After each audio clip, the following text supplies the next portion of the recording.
the wealthy because you paid even to do your residency. So only the rich could afford to become a doctor. The evidence for it, I was in the first generation of British doctors who came from the working class. One of our teachers, who was a very wealthy man, a friend of mine, had been up all night doing obstetrics, gone to his room in the hospital, fallen asleep without getting undressed, and then his pager went, and it was a ward sister. "Mr. Charles is on the ward waiting for you." And he rushed down, and when he got there, Mr. Charles looked at him and said, "Driscoll, get your man to press your trousers." 2 earls, eh? So all my family in the previous generation were smart. They got as far as you could in the working class, the top of which was to be a toolmaker. They have, of course, been totally abused by the global elite. One of the reasons I was pleased to see, the main reason I was pleased to see Trump arrive is that blue-collar people have been shafted by the elite since 1950 at least. And for the first time, they reacted. And I said, good for you. It's time. You can't be any worse off. The elite have a house in every bailiwick, so if it goes bankrupt in one, they just move to another. The gap is bigger than it's ever been. So that would annoy some of you, but you can come and get at me afterwards. I'll enjoy the argument. Argument is part of my life and part of the world in which I grew up. My grandfather was a Rolls-Royce trained toolmaker and also a Marxist and a trade union leader. I thought Churchill's Christian name was Brimston, because he always called him Brimston Churchill. And the first thing I knew about him, about Churchill, for certain, was that he had sent, when he was Home Secretary way back, he had sent the troops into Ebbw Vale, a mining area of Wales, to close down a strike which was totally legitimate. It's totally legitimate to strike when you're not being paid a living wage, and when the owners could afford to pay a living wage. And Churchill closed it down. I think he admitted once that he was wrong. They danced in the streets of Ebbw Vale when he died, because he was not open with his repentance, which is what we all need to be. So that's the kind of background I come from. And the affirmative action in my life occurred for high school. The city of Birmingham is a very working class area, where the Industrial Revolution started, basically, and the local councils, usually socialist. But Birmingham has one of the 6 best schools in England intellectually, a school that Tolkien went to a generation before I did. They are an interesting concept, a bit like your, what do you call those schools that are... Charter, a bit like your charter schools. You could learn some things from them. But they're run by a board, and they're independent, and they do an incredibly good job. And the council was aware they did, and gave them money, over which they had no power when they gave it to them. But they said, we would like you to have 2 working class boys in the 100 boys a year that you take. That's affirmative action of a sort. And they suggested that they take, everybody had to do an 11+ exam. So the ones who got in were at the top of that exam. And this is population base of 6 million. I had no idea what's happening, except that I arrived at high school and my homeroom master spoke 5 languages. So I thought, so this is high school. It was. Going to university afterwards was boring by comparison. Almost everybody in my final year at high school became a professor in the class. At least the ones I know. So there's at least half a dozen professors in that group. You didn't know. They once had 2 future archbishops of Canterbury in the class at the same time, in Classical 6. And of course what we do now, by the way we've changed our entry into university, is we make the really bright students totally bored. They get into drugs and alcohol, and they're lost. We ought to run, at least in the first year, foundation courses, of which our model at Augustine would be a very good one, and send them into second year, if not third. Then they won't be bored. For a university to destroy somebody's life by making them bored, that must be the ultimate contradiction. So some of my responses you can lay at the feet of that history. Now, then I went off to university from a very Bible-based home. I never went to school ever without the Bible being read to me before I left. And it would be read in the evening as well. I never achieved anything close to that with my children. The last thing my mother said to me as I went out of the door was a quote from St. Paul, "Beware of philosophers." Philosophers, Colossians. Of course, the first thing I did was take a philosophy course and realized that she didn't need to worry. They were majoring in the minor at every direction. But I also did, by the grace of God, get taken to church on my first Sunday in London by another student, and it was Martin Lloyd-Jones. So I was in Martin Lloyd-Jones's congregation frequently during the first 5 years in London. I met Sally in my second year, her first year, because I shared a room with a guy from her hometown. And I was smitten. I don't think she was, but the first thing we did together was go to the opera and go to Martin Lloyd-Jones, or if we were bored, John Stott. Not for very long. We're both always right. We still are. Which leads to a few sparks. But they're usually creative. And so relationships didn't last very long, a few weeks, and we'd go off in our separate directions. But after 7 years, she decided she'd like an argument for the rest of her life. And, certainly it has not been boring.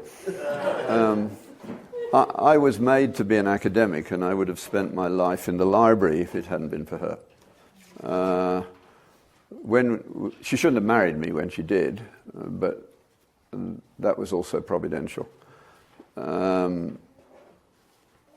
guy who married us was a very wise man. When I went to the wedding service, I didn't know there was going to be a sermon. And it was directed, as far as I was concerned, entirely at me. I've never been to a wedding where somebody read, "No man setting out to build a tower first doesn't find out whether he's got enough bricks." But that was basically the text for our wedding. And he was looking at me saying, "I don't think you've got enough bricks for this project." And he was right.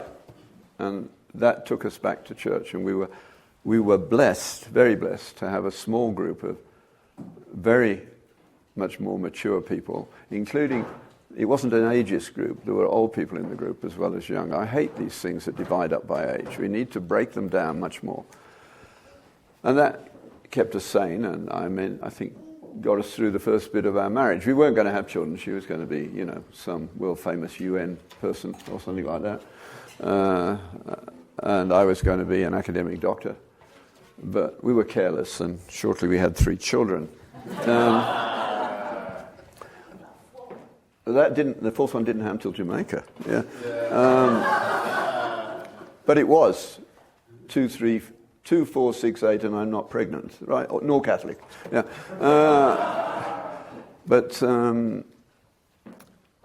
So when the children came along, I was doing internal medicine.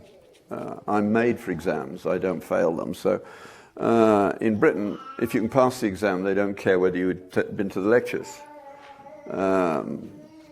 Which I think is the right way to go about it.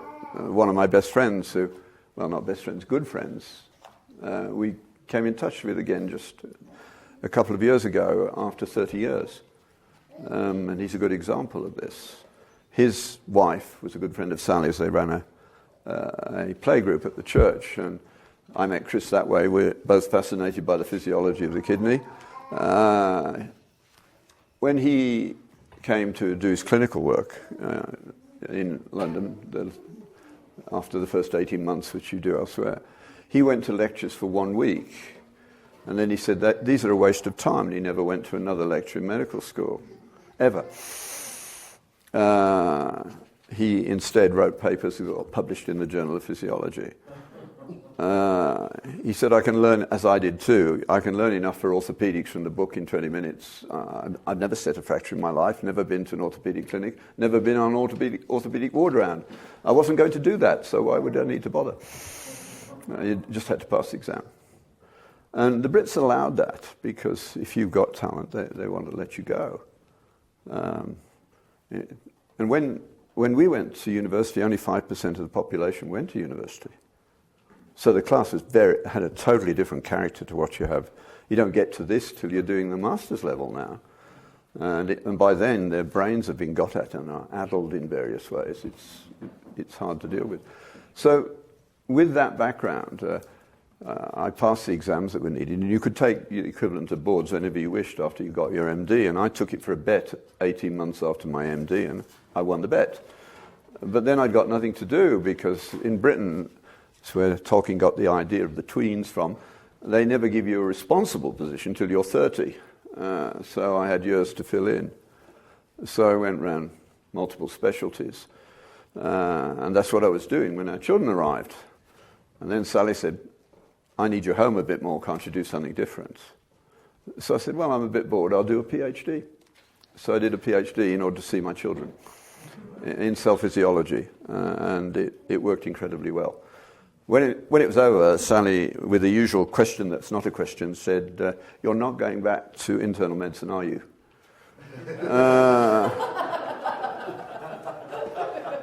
You promised me we'd travel, find something useful to do with from your PhD in a nice place.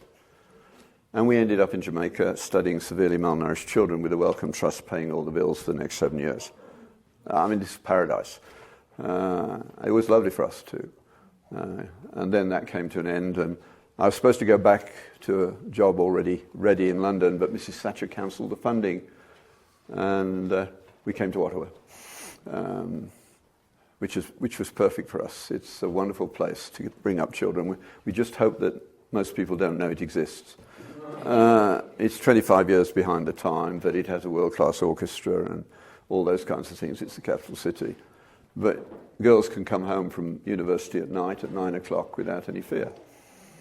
That's not going to last much longer, but it lasted for the whole of our time. Now, I was an invisible Christian still at this stage, and students brought me out of my ivory tower. I believe the story was true, always did. I don't have a conversion story in the evangelical sense. I have a coming awake story. I knew the story was true. I accepted that Jesus was the Son of God and he died for my sins, and I was glad about that. But Paul is much more concerned with present continuous salvation. How have you been saved in the last week? Every week should have some example of God moving you on. Present continuous salvation. And it was unbelieving students who did it to me. Because I had to teach biochemistry to medical students as part of the deal. Well, it wasn't, I was just told I had to. Now, if you want a totally futile activity, it's teaching biochemistry to medical students. None of you can remember any of it except perhaps the Krebs cycle, which you'll probably get wrong, but you know it's there. None of you have ever seen a patient without a Krebs cycle. It has no relevance whatsoever to the practice of medicine. It's nice to know that it's there, but you don't make any use of it. And I was cynical. I said to the students, I've got to teach you this for the next 6 weeks. Go and look at the questions from previous years. If you can answer those, you'll be fine. If you don't want to come, I don't care. They did come, but they came for the throwaway lines like the opening. They hadn't had an opening like that. And then I made a comment to them, I can't fill in the background to it, that if Alan Bloom was right, they were ignorant. Because Bloom in 1987, in The Closing the American Mind, said the modern American student is best described as an empty slate. That's the title of the first chapter of that book. And the basic thesis that he has is that great cultures have a great book. And when the culture loses the great book, the culture will die. He was prescient, wasn't he? If you've got you can get a copy in any second-hand bookshop for $10 or less, $1 probably.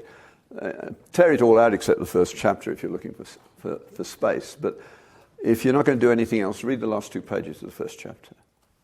They're brilliant because they're written by a predatory homosexual Jewish atheist who sees the truth.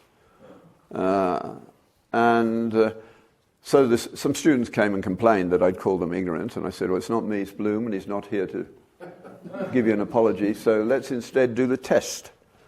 And they said, what do you mean?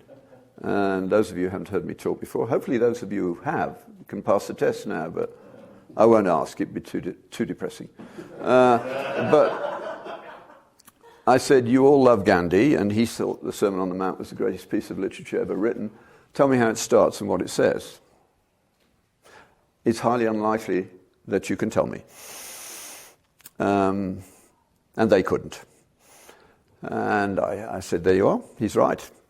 And they said, what are you going to do about it? I said, precisely nothing, it's your problem, not mine. And then they said, you claim to know something we don't, so why don't you teach us? And my mother turned off the back of my head at that time and said, you should. I knew I could. I said, all right, you don't even know the questions, let alone the answers. So what you need is an Agnostics Anonymous to get your questions right. And so AA was born on the spot. And it was an extracurricular course, and I got 25% of the class every year that I did it. And the only prerequisite for that course was that you couldn't claim to be a Christian. So I got the non-Christians. Christians would creep in, after we got going. But it was good for me, probably better for me than for them, although I do occasionally meet people who remember that course. But as I walked away, I realized I couldn't pass my own test, which you can't pass either. Because as a professor, you should never volunteer, you should never try to be a professor, you should be asked to be a professor. That's the only safe way to do it. Because if you're meant to do it, you do it easily. Lectures are not a problem. Press a button, there's 25 or 30 lectures you could have without requiring a note. That's what real professors do. If they can't do that, they should be called something else. It's a funny quirk, but God makes people who can remember 60 piano concertos. It's the same sort of phenomenon. It's a gift. You can't be proud of it. You have to live with it. And then I realized as a Christian, I couldn't give an account of our Lord's Sermon on the Mount, his longest piece of writing. So I learned it by heart. And it has transformed my life without any question. The most important thing I ever did in my life, other than actually become a Christian in the first place, which I don't remember. I could change this lecture now and spend, if I really did it, the next 3 hours taking you through the Sermon on the Mount, and I would not require a note. Because it's that close to me. I can honestly say that it's very rarely that there's a period of 24 hours in which it doesn't appear in my mind, which is astonishing and wonderful. It's the most coherent sermon ever given, once you realize it's not the sermon. It's the lecture notes on the sermon. Your job is to compare Scripture with Scripture till you realize what Jesus said to connect those amazing aphorisms. And it's all the way through the New Testament. The Book of James is a commentary.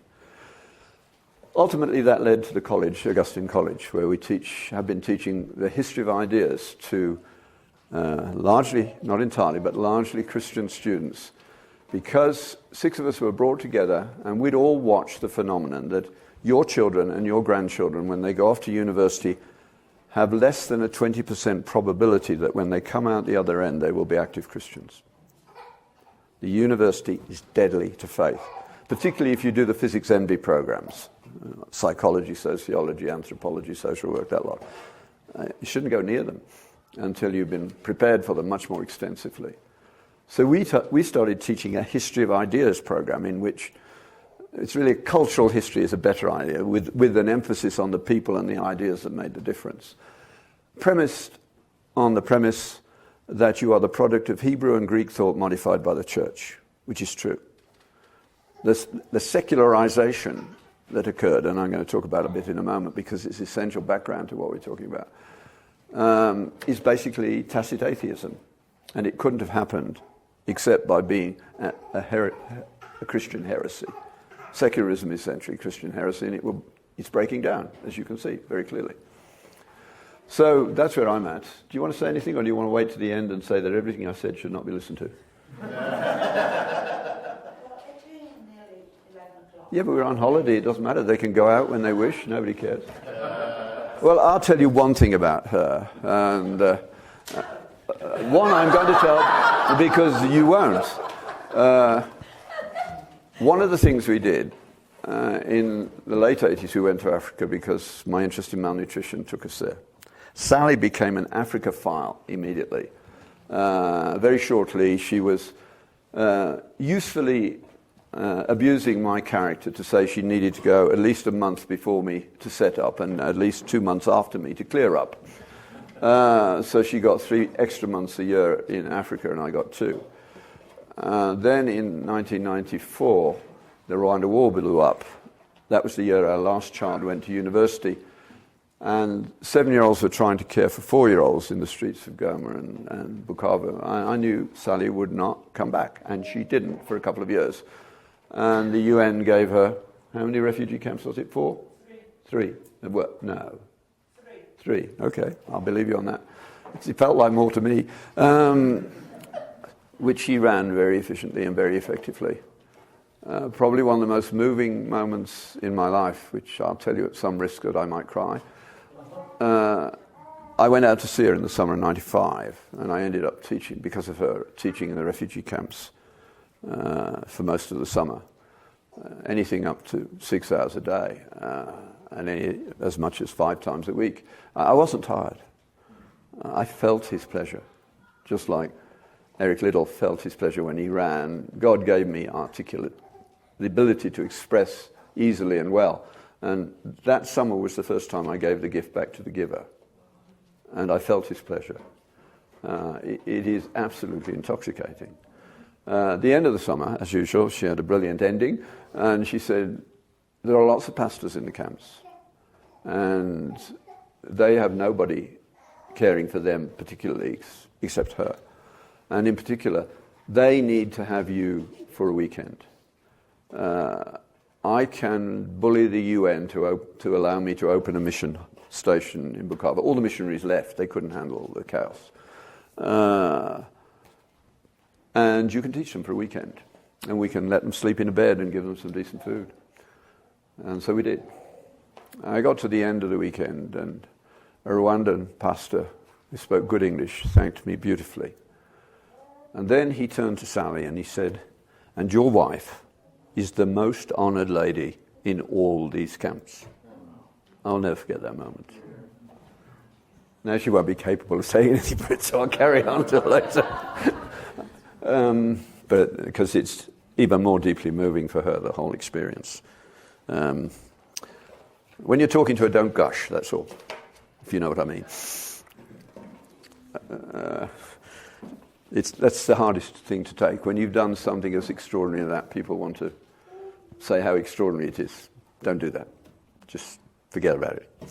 Now, the topics for this week and the CME credits you're going to get were a bit of a surprise to me about 2 months ago. Alan and Aaron and Sally knew what I was supposed to be talking about. I assumed that they would be asking me to talk about what I know how to talk about. But they decided that these are the issues of the day that should be dealt with, and I do talk about them to a degree.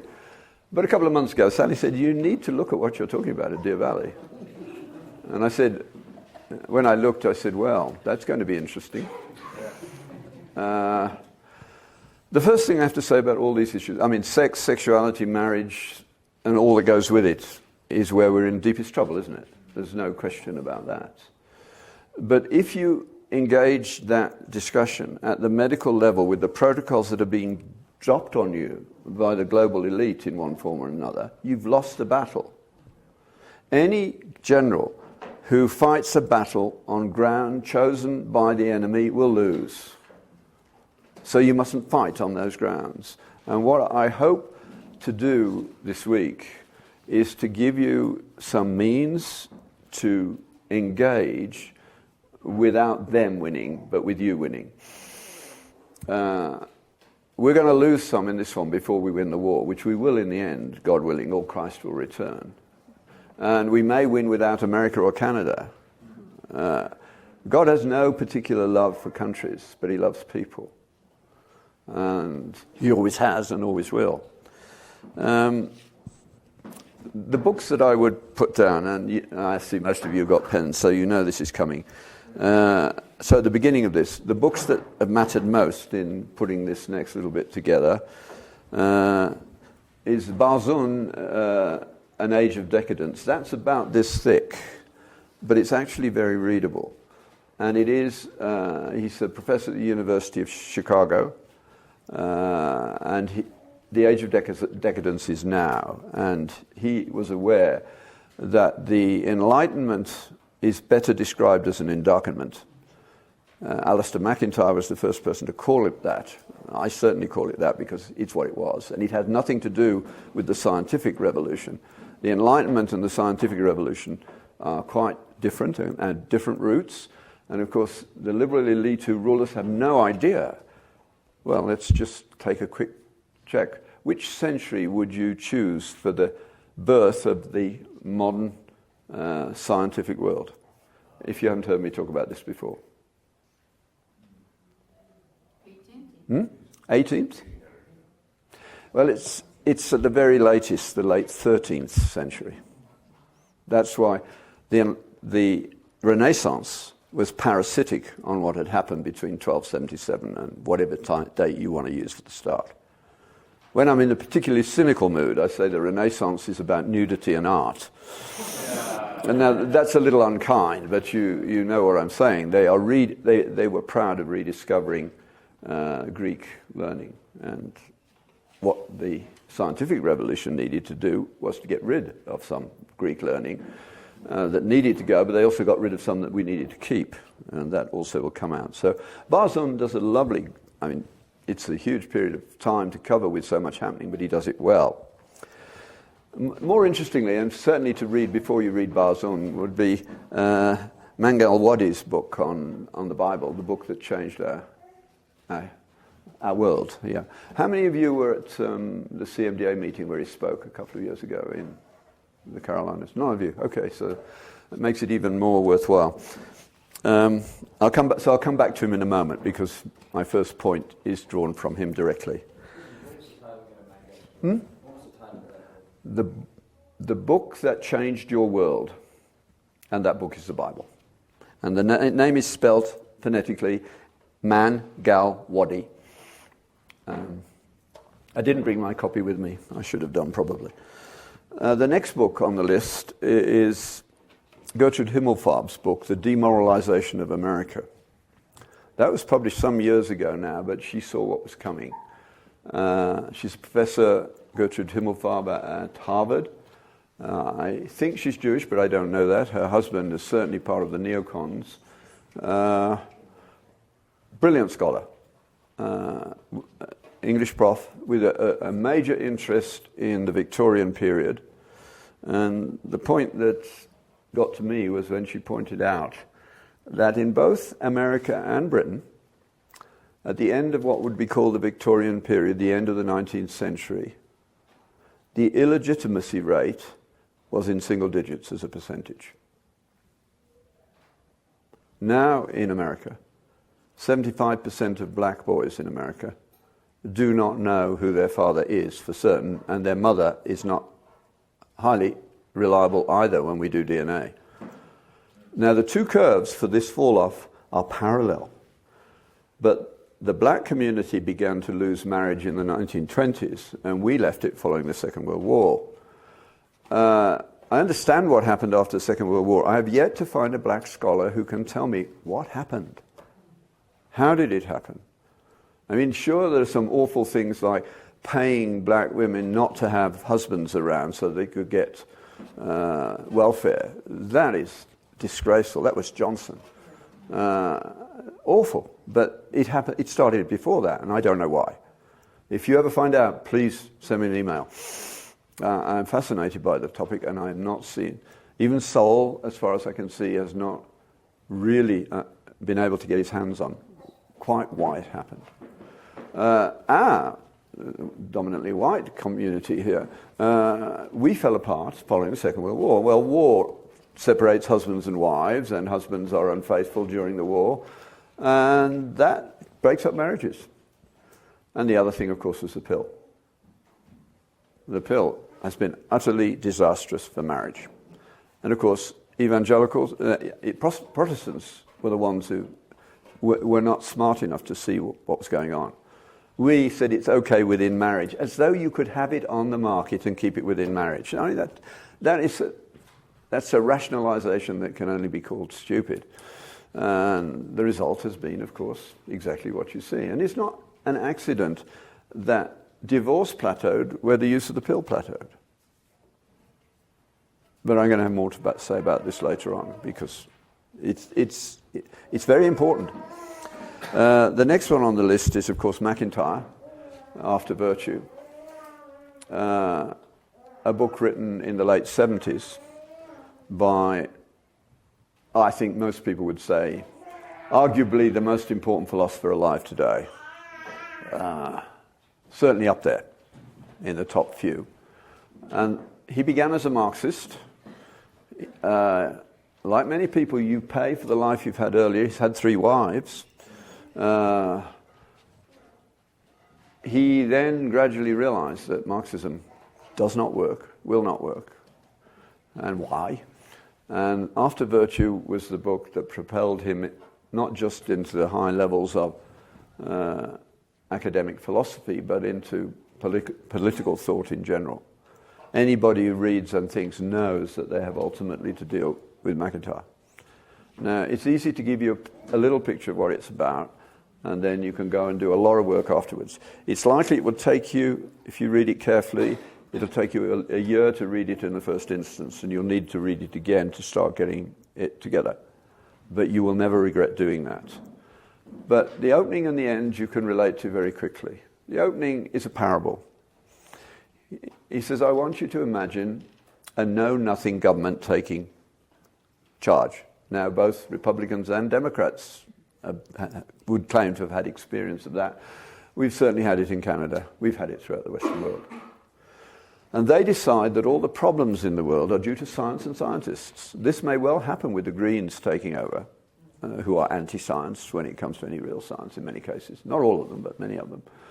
And so they decide that the way to put the world to rights is to blow up the laboratories, lynch the scientists, and burn the libraries, and then we'll have a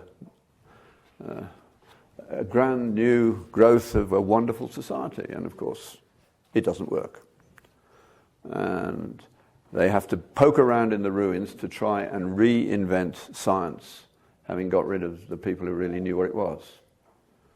It can't be done. Then MacIntyre says, what I'm asking you to understand in this book is that is exactly where we are now. This is late 80s, but not in relation to science, but in relation to morality. And he was right. And we're going to be talking about it all week in one form or another. He then does a very idiosyncratic review of Western philosophical history, a brilliant one. But he assumes you know far more than most people do. So you're going to put the book down and then have to go and read another book before you can read another paragraph sometimes. That's the way it is. But slowly, you will get there if you work at it. But the end of the book, you can follow immediately. The peroration at the end is so good, I can paraphrase it. He says, if you have followed my argument, you will see that I am proposing that we have already entered upon a second dark ages. But we should not be without hope. The last time this happened, good men and women withdrew from the task of shoring up the Roman Imperium into the task of keeping the civilities and the virtues alive, and they succeeded. The only difference is, last time the barbarians were waiting at the gate.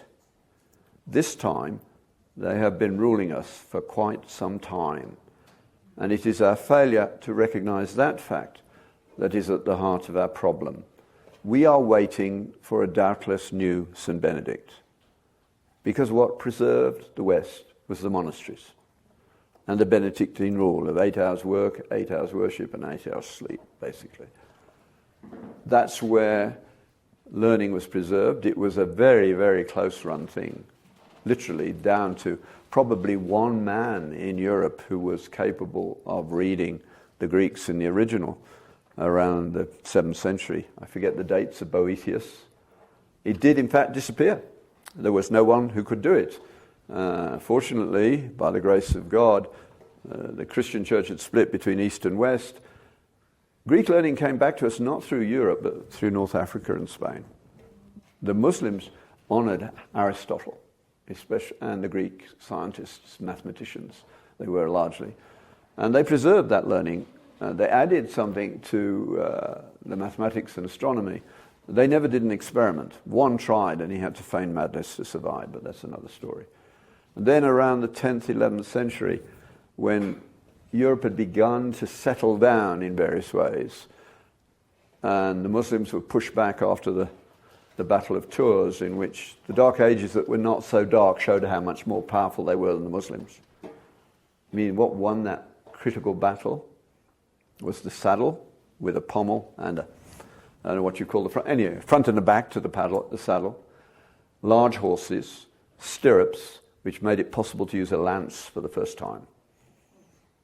And also the discipline of the army that would keep formation, in this case for a day, with pikes, and if somebody was killed, the guy behind moved into their place. But there weren't that many deaths when you've got a square well formed with long pikes and shields.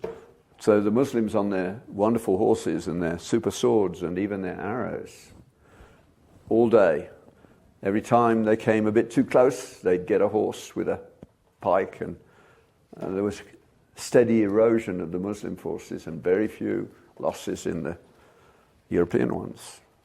And at the end of the day, the first charge of Western cavalry happened. And the Muslims were back over the Pyrenees, and they never came back again. It was going to be a few centuries before they were pushed out of Spain. The last time they challenged Europe, which century was that? Not as long ago as you think, the 18th. The Second Battle of Vienna. Most of the liberals have no idea that the Muslims still had the desire to rule Europe by force just over 350 years ago. And they're taught that. It's not that this isn't known. I mean, like all academics, I thought the Bush was stupid, because that's what we were. I was brainwashed too, couldn't be bothered to do the work. But then very quickly, in three areas that I knew a little bit about, I was astonished at how good he was at finding the best. Within a week of 9/11, he was talking to the best non-Muslim scholar on the Muslim world, who loved the Muslim world. And the book is still worth reading, What Went Wrong, by Bernard Lewis, only to stick. Bush got to him in a week. When he set up his faith-based initiatives, he found somebody he had no right to find. But he did. I mean, the Beltway did this guy in, but he was the right choice. He was right, to realize the only people as a group who can change black culture in this particular area are the pastors. But the pastors themselves need help. Good men, not sufficiently taught. And the guy he found to head up that program, I've got name block for him for a moment, but it will come back in just a moment. He was the son of an inner city policeman in Philadelphia. Very, very smart. Went off to Princeton on a scholarship to do criminology. Was bored by the undergraduate program because he was too smart, so he crept into the PhD without anyone knowing. They didn't find out till Christmas, when they called him in and said, "You can't do your PhD concurrently with your undergraduate degree." And he said, "I came top in both courses."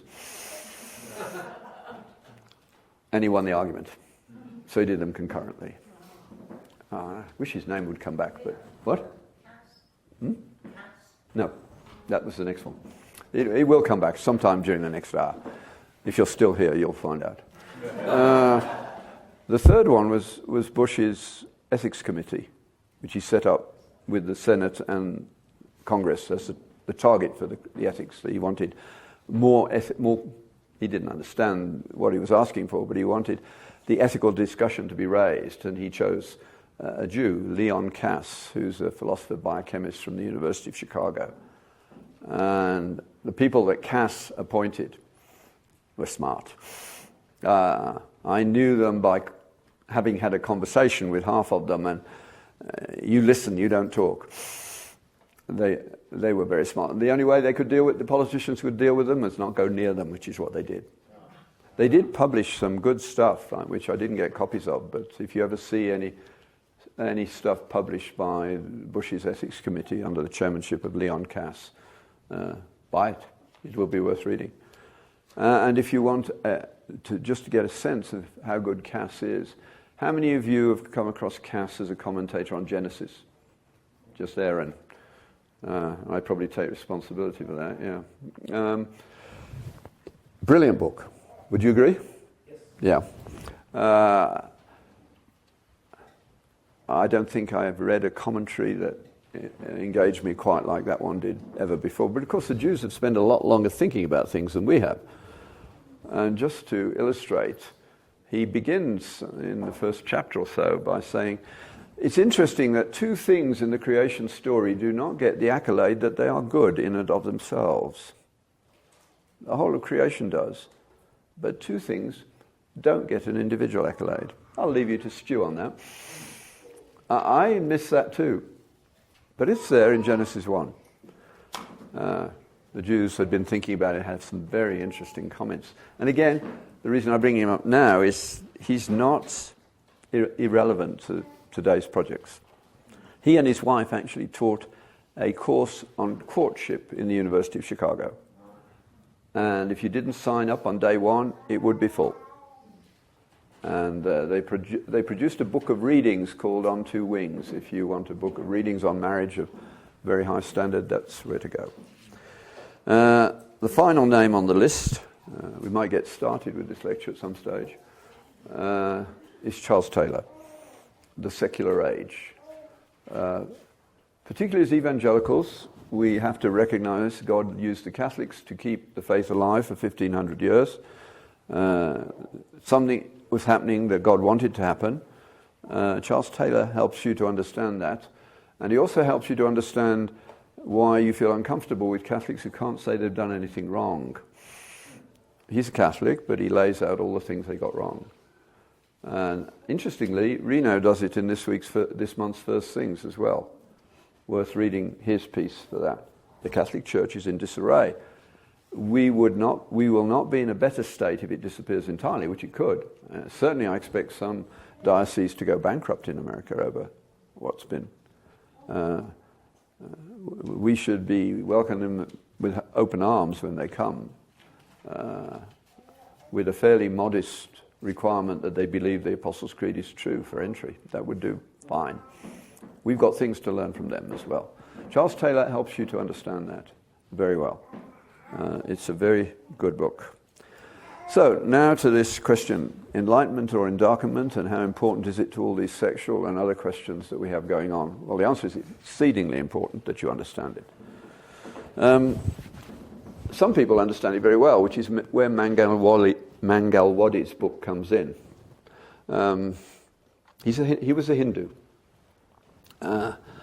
from a good Hindu family, but liked learning, and went to university and realized that it was the university as conceived by the British Raj as what he really wanted. Because knowledge to a Hindu at the end of the day is of no great importance.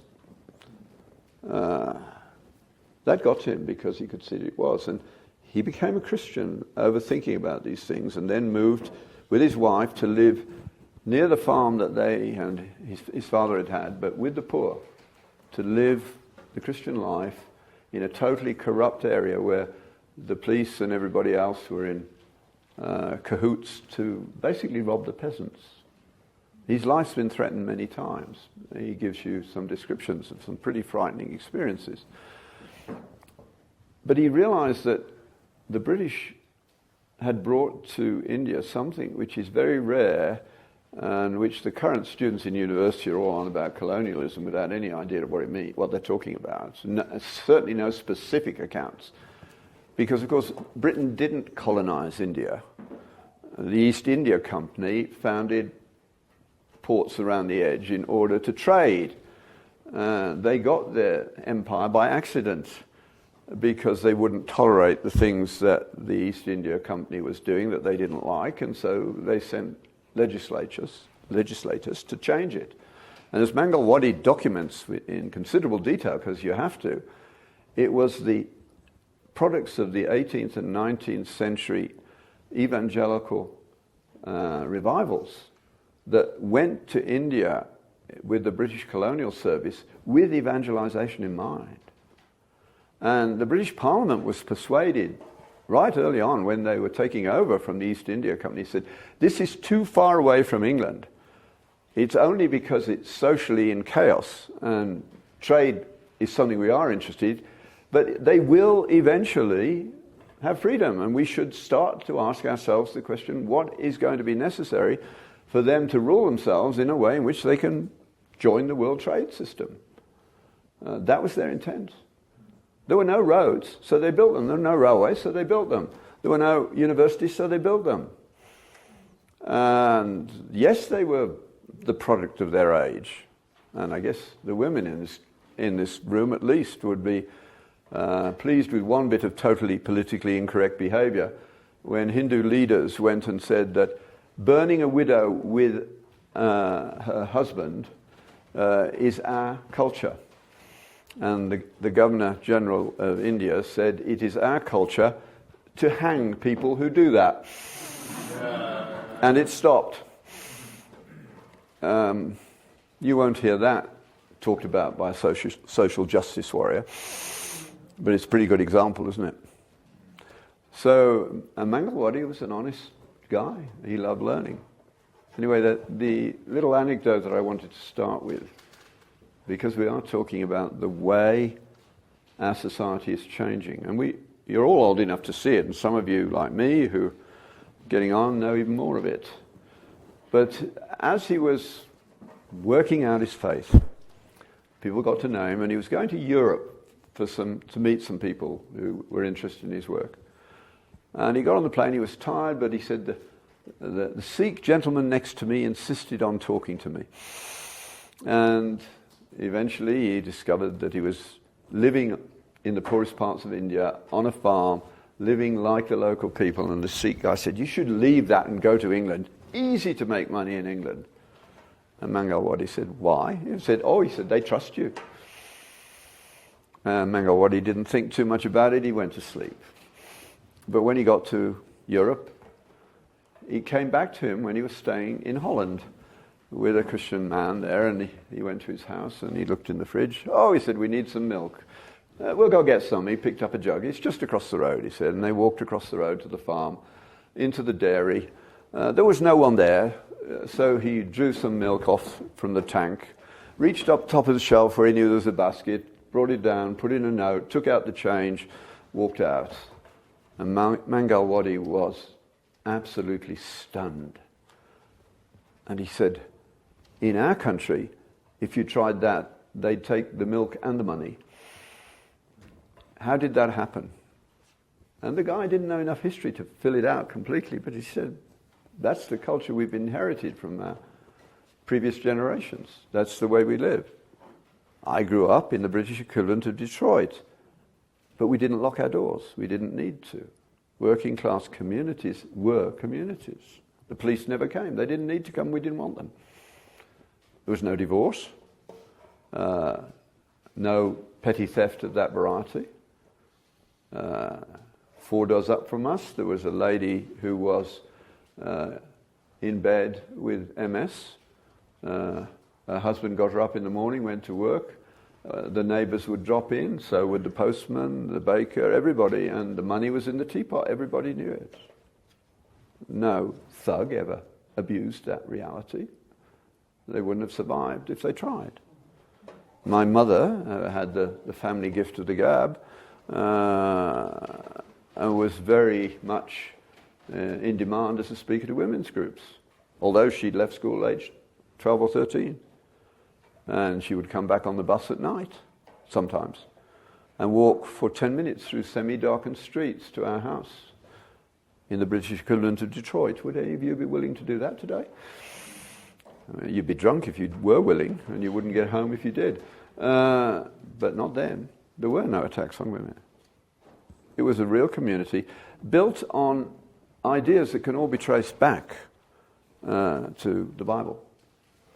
Mrs. Thatcher, lots of things she did I don't think too much of, but she was, when they called her Victorian, she said proudly so. Now, what was wrong with us Victorians, and should be the difference between us, is that they pretended they had the virtues which they proposed. That's their hypocrisy and inauthenticity. We should not make that mistake, but we should say that those are still virtues. They are real virtues. And to the extent that they were real, they changed things. Revival in the 18th century changed the nature of Britain. Revivals in the modern world do not change the nature of the world we live in, because we do not work out our own salvation with fear and trembling. I mean, in the 18th century, Britain was a mess. Drunk for a penny, dead drunk for two, clean straw for three was the standard advertising. And they meant it. Gin. It was a gin-sodden town, London. And when Whitfield and Wesley started to preach it, it changed in 6 weeks.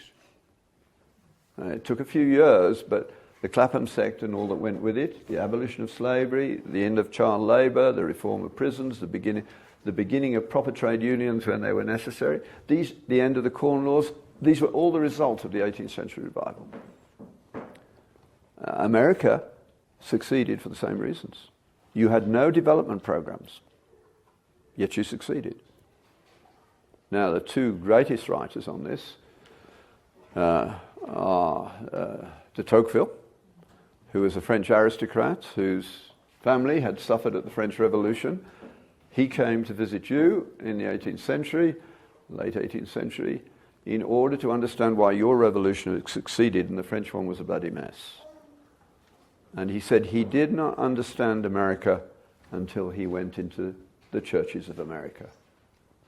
And that is still true today, that churches are places where, even more so here than in Canada, when I go there and point out something could be done that would be a Christian witness, not as preaching the gospel in the rather reduced sense that we often use it, but as a demonstration of Christian character, they will do it. And if I suggest a book, you're likely to go and buy it and read it and then write to me and say, what do I read next? The Canadians say, oh, that's interesting, and they buy a beer and go and watch the hockey. We are too comfortable. We have this wonderful arrangement where another country pays the big bill of defence, and we're very happy about that. We should be a lot more charitable than we are. But that's the world that Mangal Wadi saw so clearly coming from his Indian background, and it's what he wanted. And of course, being the bright man he is, here's the takeaway note, or one of them. Does conversion make you good? Well, who's for yes? Who's for no? And who hasn't thought about it, eh? You're right, it's no, isn't it? Conversion makes you redeemed. You're under new ownership, but it's a very relaxed ownership because it's a love story. He wants you to fall in love with him. And when you fall in love with someone, you start doing things for them that you wouldn't do without that love. That's what changes the world. And particularly in relation to family and children, and it works its way through. You should see, generation by generation, a building on that process. And when you meet it, it's very real. We have a friend who's currently nursing his wife through the terminal stages of Alzheimer's. Now, he's never progressed, he's a doctor, beyond the head prefect at school, in a sense that he's innocent in wonderful ways. And he can trace, and his wife could trace, on both sides of his family, missionaries in every generation back to Hudson Taylor. That's quite a story. And it shows. Lewis captures it in Screwtape Letters, where he has Screwtape complaining, or is it to Wormwood. How could you allow him to get into that family? Even the dog smells of Christianity. And it's a kind of smelling of Christianity, being, the family aroma in a good sense. That's where virtue comes from. And primarily the Jews will teach you it comes from men taking their duty to teach their children the stories of the Bible seriously. If you do that, there will be a reward.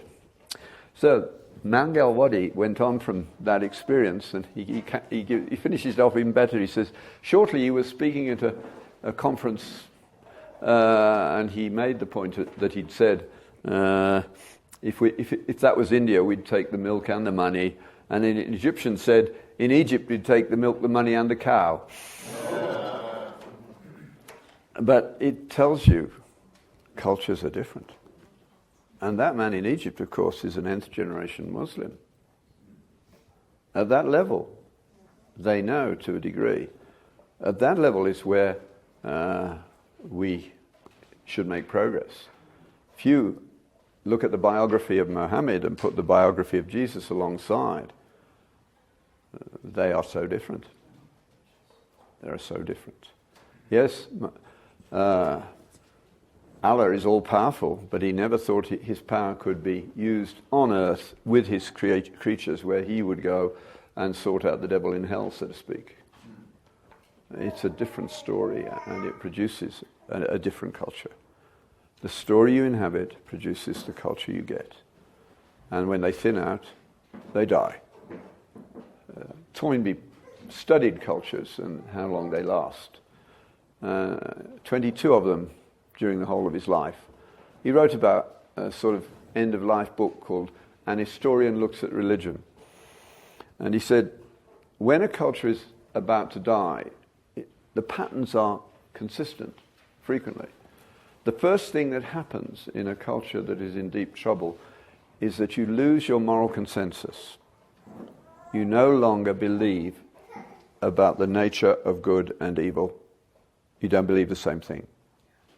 Does anybody in our universities today inhabit a culture that has agreement about good and evil? No, it has gone. That's number one down. When that happens, you constantly go backwards and forwards depending upon power between assisting the law or going against the law. But it leads to a general loss of respect for law. Has that happened in America? Totally. And that's dangerous. Smart people like, Jordan Peterson, who's not a Christian, says it's a good idea to live as though there is a God. And people like, I always get which one it is, whether it's John Locke or Hobbes, but they said you must obey them. No, it's Descartes actually. Descartes said, I'm not particularly interested in conversion and things like that, but you should obey the church and obey the law, because stability is the essential requirement for anything else to be achieved. And that's true. As that goes, everything falls. Now, the next thing that happens, of course, is when you realize that you're no longer a law-abiding citizen, how do you feel about yourself? Not so good. That's why we have all these books on how to improve your self-image, which, of course, written by psychologists from a base that's not adequate, are totally useless. They're not built on a solid foundation. Not totally useless, but they're nowhere near what the problem needs. Now, when that happens, the next thing is you start wanting to shut your mind off. Most of you have had to deal with addicts, right? And they say, when you sober up, how do you feel? Terrible. So you get drunk again so you don't feel. That's the process. Very hard to get out of, as you well know.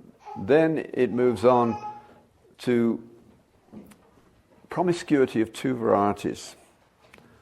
First of all, you begin to be able to hold logically inconsistent ideas simultaneously, because intellectual coherence breaks down. immediately. I mean, I've had this response when saying to someone, getting them to say, which it's not difficult to do, that all truth, that's the way they normally put it, all truth is relative, to which I respond, including that statement. And they say, I don't accept your logic.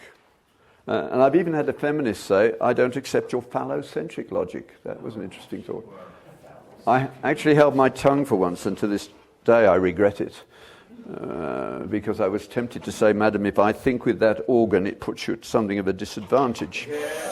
But I didn't say that. But it certainly came into my mind.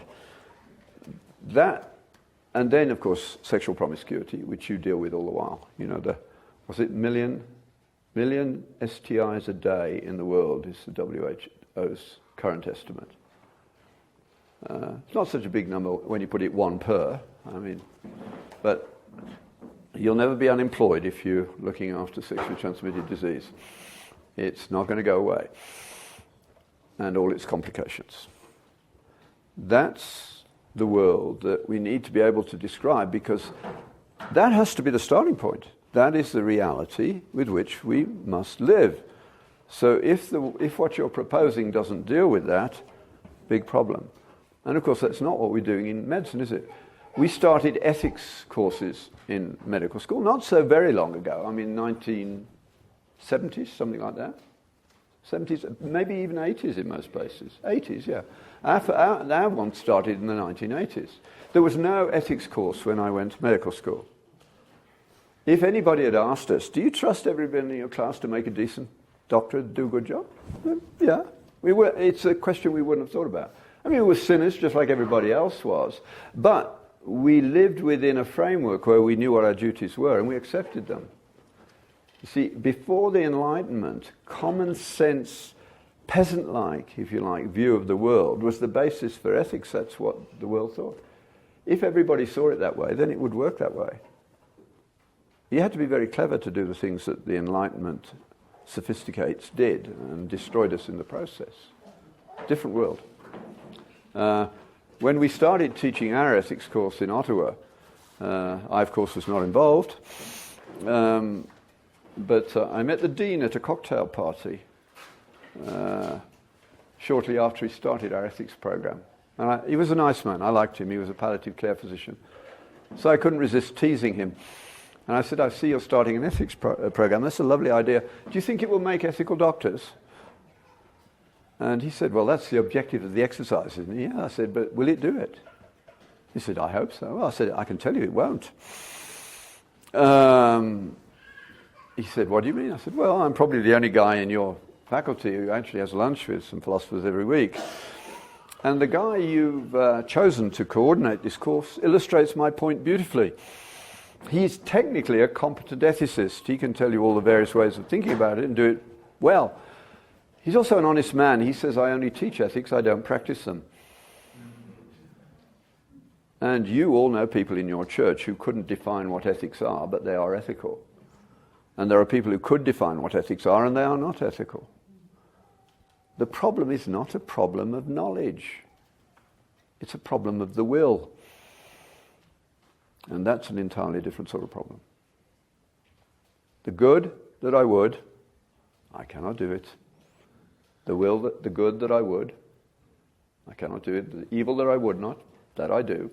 Who shall deliver me? Romans 7.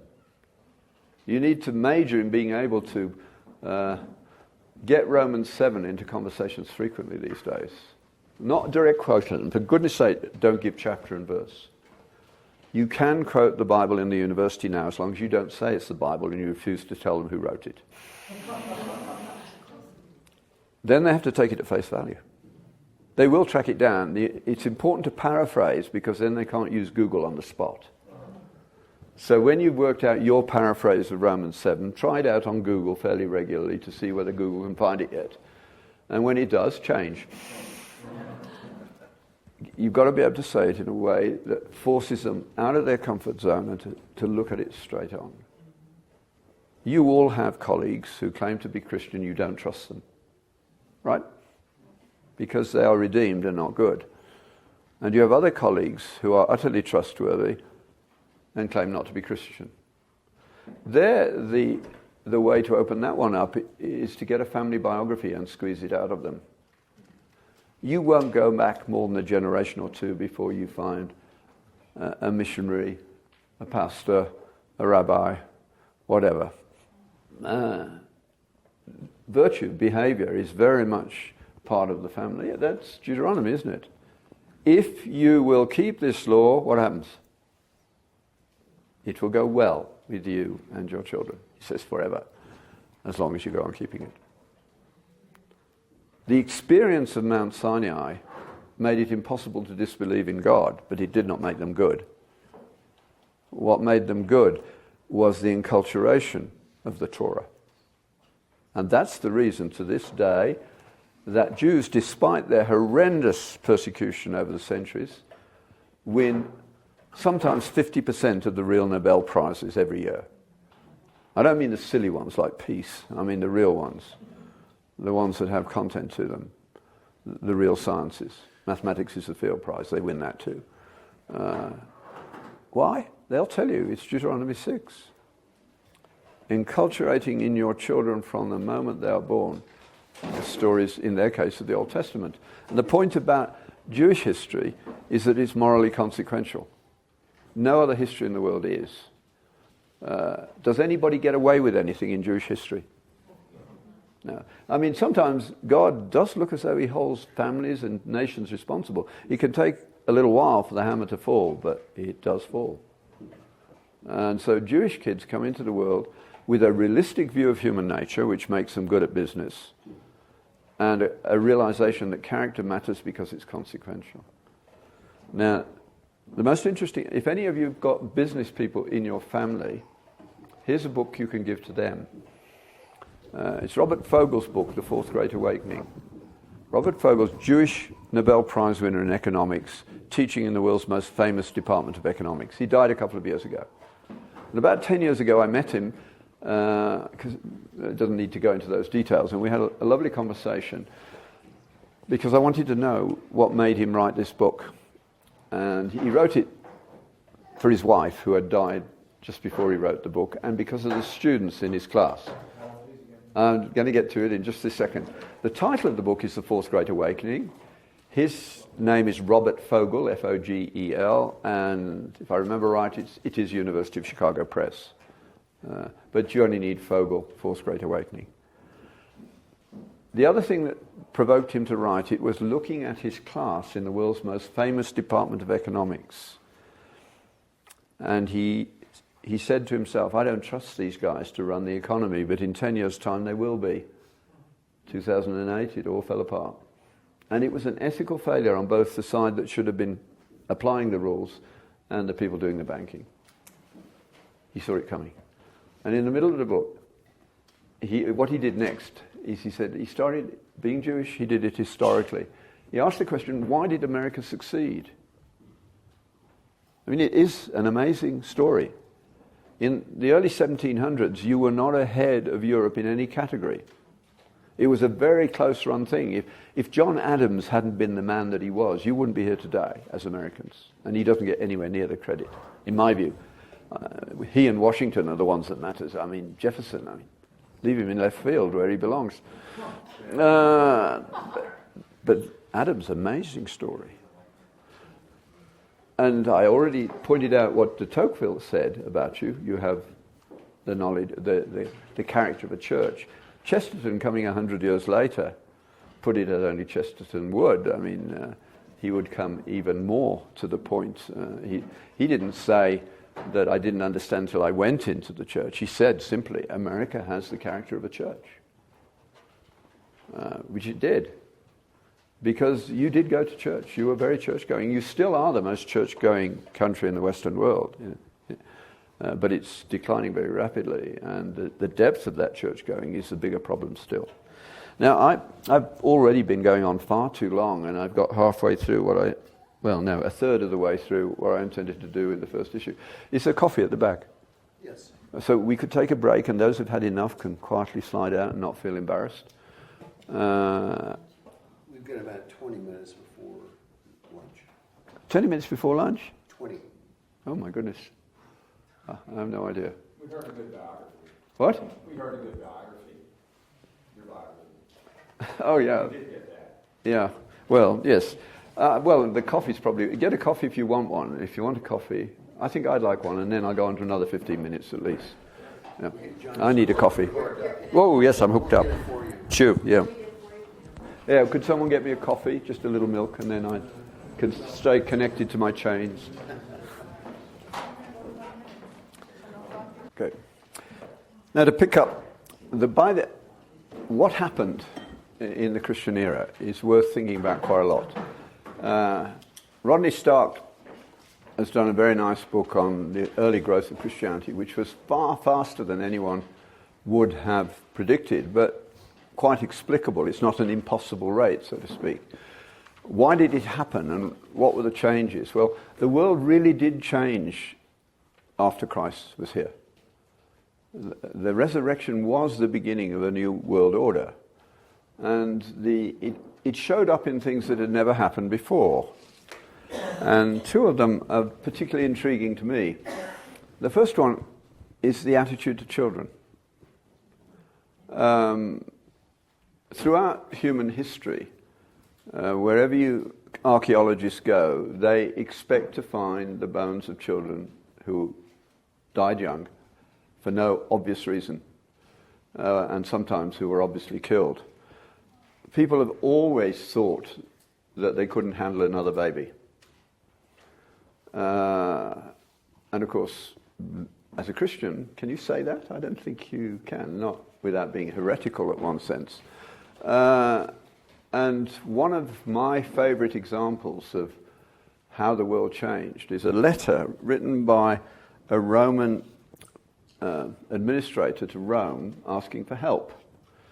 And the letter said this: these Christians, and they were persecuting Christians in various ways by this time, rivers of blood flowed, but these Christians are not exposing their own children. That was the standard way. There were, in many Levantine cities, there were places to dump a child you didn't want. If somebody wanted to pick it up, they could. Otherwise, it died and the dogs ate it and nobody cared. But the Christians, before there was any organized church to any great degree, Paul was writing his letters still, or they were still being circulated, they started not doing that. Now the next bit is artistic license on my part, but I imagine it went something like this, that early Christians wanted to meet together, as Christians always do, and they had to do it when they could. It wouldn't be easy, but it would be a high point of their lives, and afterwards they'd want to talk and probably find something to eat and drink together if they could, as we always have. And then one Sunday or one such meeting, I imagine them looking around, and one couple are a bit quiet. And they say, "You're quiet this week. Is there anything wrong?" Well, they say, we're pregnant and we don't think we can handle another baby, but it is a gift from God. What do we do? Now, what's any good church going to say at that point? We will help. And that's what they did. And of course they discovered, as all churches do, if you don't have babies, you're a dying church, and it won't be long before it's all over. But if you have babies there, not only are you growing church, you'll be growing spiritually as well. Particularly on this side of the continent, much better than in England, certainly, and better in the US than Canada, although Canada does it too. When somebody has a new baby, the church tends to see that there's a few meals in the freezer and things like that. That outreach. And if a single mum arrives in your church, she ought to be welcomed and she won't have to buy baby clothes, right? That's how it happened. And then these early folk found that, well, babies are good for us. They make us better people. And then I hope this is right, but I imagine that someone picked up a child like that. And when the child got to about 10 or 11, when old enough to understand, they sat her down, because it would likely be a girl. And they said, "You are our daughter, and we love you dearly. But God brought you into our family in a very special way. We were walking through the gates of the city, and someone had left you in the dirt by the gate. And the love of Jesus so flowed through us that we had to pick you up. And we're so glad we did. You don't have to preach the gospel to that girl, do you? It's done. This is pure St. Francis. Preach the gospel, if necessary, use words. And the much maligned Dark Ages did that in many ways. Things started to get better at the grassroots level. The monasteries were the central feature that survived, where they were the only books, and they fell for rapaciousness many times. They had their problems. But they did hold up the light in various ways. And Christianity allows inventiveness to go.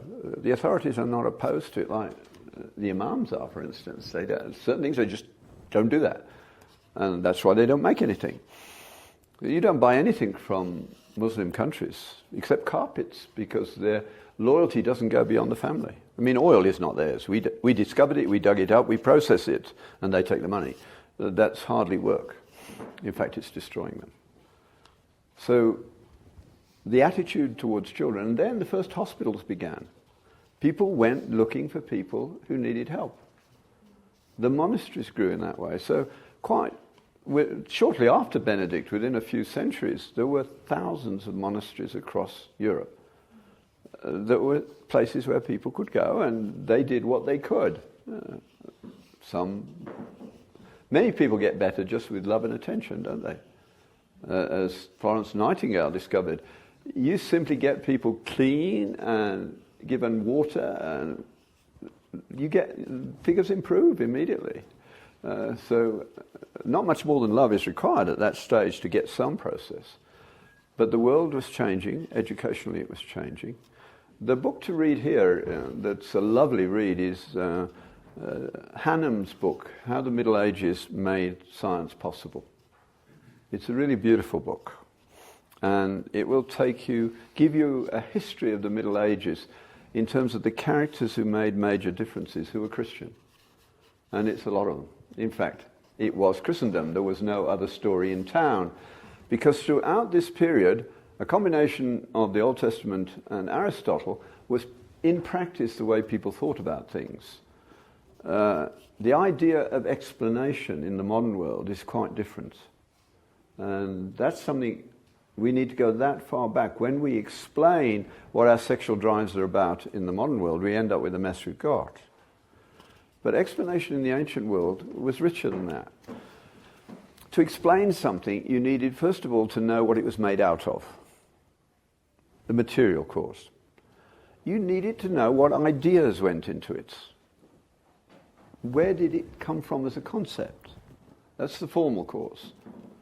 Now, material we can deal with in the modern world, but we're not very good at ideas. You can't measure them. And yet we want a world in which everything can be measured. The efficient cause, how it's made, the techniques, that we can do something about in the modern world. But the final one is the one that mattered most. Why was it made? What is the purpose of this thing?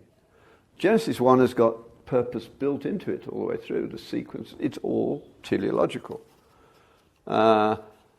When we moved from that world to the scientific world, we didn't realize what was going to happen.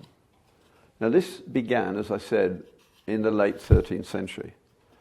Thomas Aquinas had been the person who, once Aristotle came back into the West, synthesized it with the scriptures to a considerable degree, and he was a very devout Christian, a man who began his day and spent much time in the day praying. Whenever he got stopped in his prayer, next to his desk he had a kneeling desk, and he then prayed till the Lord gave him how to move on. I love his prayer, which says, ask God to be present in the conception and present in the execution, and to give the power to bring it to completion. He wanted God in all three phases. Some people in the church, the Bishop of Paris in particular, were worried about what this new synthesis was going to do. The universities began in the 12th century or thereabouts. It's all Catholic. And so the Bishop of Paris banned the teaching of Aquinas until it had been considered as to whether this would actually in the long run lead to the growth of the faith or be counteractive to the faith. That committee never actually reported.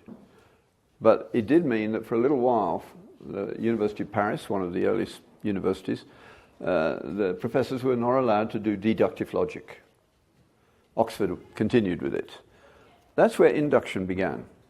Now, the reason they teach your children at university that it's a hypothetico-deductive system, which it isn't, because they don't want to face the implications of induction. It was inductive. Now, what are the implications of induction? How many of you have been to Africa? Only one or two, so it doesn't work very well. Africa is a place where induction doesn't work, for good reason. When you see, they couldn't do deduction, so they started doing induction. And I think the argument went like this, although it's not written anywhere that I'm aware of, that deduction started with the idea of God and worked all the way down to the particulars of how to make an internal combustion engine, if you like. And of course, you never make that journey. It's intellectually, you get lost on the way every time somewhere. And so that they were brilliant at logic. The Middle Ages is much more logical than we are. And they would pick up a logical error instantly, which no modern student would. But they didn't achieve very much. So imagine that after the teaching of deductive logic was banned, they sort of met together in the pub and got drunk, first of all, because next year did not look happy. You couldn't use your notes from last year. And then when they sobered up, they said, well, what are we going to do? And I think the conversation would go like this. We were supposed as Christians to have control over nature in order to steward it, but we have precious little control over nature. There's not much to show since Christ came 1,000 years or more ago. Maybe we're doing it wrong. But if God is who we think he is, we could work the other way around. But if you don't believe this, you can't even have this thought. I wrote a paper once, and I've forgotten where it went, but it was called "Why, if Newton had not had his laws, he would not have gone looking. If Newton had not had his God, he would not have gone looking for his laws." You need to believe that under the surface chaos of life, there's order. Without that, you wouldn't do an experiment. I mean, if you explain, as most of Africa still does, if you explain disease as the action of evil spirits who are local, it explains by that family loses a child and that one doesn't. Evil spirits make perfect sense of that. But that's not very helpful. You're not going to get very far. But if that isn't the reason the child died, it's not an evil spirit, and that God is ultimately in charge, then yes, we have a problem of pain and suffering, but we have some answers to that too. But there must be order under the surface chaos because God is a God of order. And of course there was. Now, it took time. 1277 is when Aquinas was banned. The next century was when Merton College actually drew the first graph without knowing what they'd done. But they were doing experiments, heating up a rod and measuring how long it took from the heat at this end to get back to the cool end, and then they drew a graph. Distance over temperature. Aristotle never got to the ratio, which we call velocity. He's one of the smartest men who ever lived. Once you see it, of course we use it all the while, but it's a ratio. It comes out of a graph very easily. No graphs, it doesn't come so easily. So the world changed as a result. And then Occam made a big change, which affects all of you, a key move in the Western world, which has had disastrous as well as positive results. He was a smart man who understood that what was happening in Oxford, he was there too, was risky to the Christian faith, nevertheless, because he could see it was going to succeed. And that might marginalize theology. So what he did was pull apart the things that can be measured and appreciated with our senses from the things that cannot be measured, the immaterial things. Now we've reached a stage now where I can say to any university audience on this continent, I can get them in less than 2 minutes to recognize that their problem lies in the immaterial world, not the material one. And all I have to say to them is, I've only been in your university a few hours, but I know you all hate divorce. And immediately you see the body language tighten up, because that's very unkind and politically incorrect, isn't it? But I say, I can see you do hate it. And I can tell you why. If it hasn't happened to you, it has happened to your friends. Has any child ever enjoyed it? The answer's no, isn't it? I mean, if it's sad enough that in your life you do end up with a divorce, the one thing you shouldn't say to your children is it will be all right. The only thing you should say to them, I'm so sorry this has happened. They still love you, they will forgive you. But don't tell them they're not in pain. They are. And the honesty is the only way out. That's the immaterial world. We cannot live without truth, justice, fidelity, love, honor. It's impossible. We can live without all sorts of things that you currently think you couldn't live without, but you would, you'd get by. If the world fell apart, we'd head for an African village. It wouldn't make any difference to them. They've got nothing now, but they survive. That loss of teleology, with the success of the scientific revolution, that went from Occam to Descartes to Bacon, who said, how did he put it? He said, collect facts, and he changed the meaning of the word fact. Before Bacon, moral facts were more important than physical facts. When he said collect facts, he meant physical facts, as you do when you use the word fact now. But moral facts are actually more important than physical facts. And we don't make the distinction anymore. But our children are suffering because of it. Within 100 years of that move, Laplace says to Napoleon, I don't need the concept of God to do science, and you've got the secular world right there, a world that does not need God to function. But it cannot escape the reality that it needs the immaterial world to function. It was being parasitic on a world it refused to acknowledge. Because why, if you're an assistant professor and your research has not been going well, and you suddenly realize, I could fabricate some data to produce what I think is going to happen and get it published, and I'll get tenure. Same applies to master's students and the like, and they're doing it. We have no idea how much of the literature is now fabricated, because it takes 10 years to find out. If you're very clever, you do papers that are good enough to be published and not important enough to be repeated. Then you get promoted. You get it wrong and draw a conclusion that has implications, and you lose your job. But you'll have earned 100,000, several 100,000 a year before they throw you out. Why would you not do that if you're a Darwinian? The Darwinian world is a non-teleological world without moral consequence. That's why it's failing. And I have to leave it there. But do remember that the reductionism, which is how science began, inductive reasoning is getting rid of anything in the model that isn't essential. Like Galileo knew he was not taking notice of friction. He knew what it was. So he polished like mad to make the plank smooth so that he could let the ball roll down and neglect friction. And that's what we do in science. We reduce in order to understand. And it works in science. It gives us workable laws. You can't do that in the moral world. It doesn't work that way. But we became reductionists. You, within months of getting to medical school, started to see patients as medical, biophysical problems. You didn't even think about it. All of you have been guilty of talking about the gallbladder in the third bed or some equivalent, right? That's what happens to us.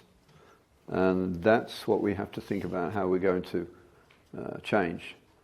Because the problems we're looking at now for the rest of this week are largely behavioral, aren't they?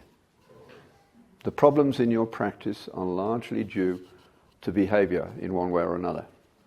And there's no physical science to that will answer the questions. This is where a cultural story comes in, and I'll start this evening with cultural story and move on as the first example to the current silly episode, the transgender chapter in the cultural story, which can't last for long.